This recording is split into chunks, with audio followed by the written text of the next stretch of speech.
नमस्कार मित्रांनो, जिल्हा परिषद भरती 2023 बद्दल आता सर्व पदांचे जे रिझल्ट आहे हे साईटवर उपलब्ध झालेले आहे आणि जे शेवटचे पद होते पर्यवेक्षिका त्या पदाचा रिझल्ट सोडून बाकी सर्व पदांचे रिझल्ट लागलेले आहे आणि जे पदांचे पेपर व्हायचे आहे त्याबद्दल आपण या व्हिडिओमध्ये अपडेट बघणार आहे। तर व्हिडिओ शेवटपर्यंत बघा आणि चॅनलवर नवीन असाल तर चॅनलला सबस्क्राइब करायला विसरू नका। तर बघा, जिल्हा परिषद स्थापत्य अभियांत्रिकी या पदाचे रिझल्टसुद्धा साईटवर उपलब्ध झालेले आहे आणि सर्वात शेवटी या पदाचे रिझल्ट साईटवर उपलब्ध करून दिलेले आहे। तर यामध्ये बघा, नागपूर या डिव्हिजनचा सिव्हिल इंजिनिअरिंग असिस्टंट या पदाचा रिझल्ट उपलब्ध झालेला आहे।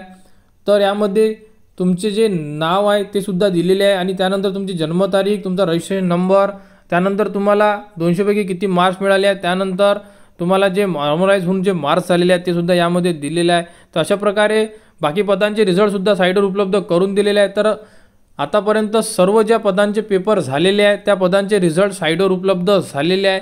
फक्त पर्यवेक्षिका या पदाचा रिझल्ट अजूनपर्यंत बाकी आहे आणि त्यानंतर कंत्राटी ग्रामसेवक, त्यानंतर आरोग्य सेवक 40%, आरोग्य सेवक 50%।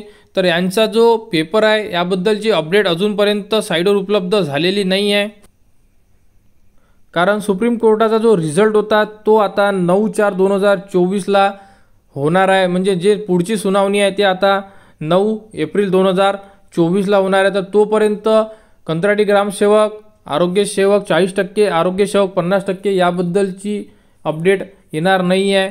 तर येत्या 4 तारखेला जोही रिझल्ट येईल त्यामध्ये जर एक्झाम घेण्याबद्दल रिझल्ट असला तर त्याबद्दलचा जो टाइम टेबल असणार आहे तो सुद्धा साईटवर उपलब्ध करून देण्यात येणार आहे आणि जिल्हा परिषदबद्दल जेही पुढील अपडेट येईल ती तुम्हाला आपल्या यूट्यूब चॅनलवर उपलब्ध करून देण्यात येणार आहे।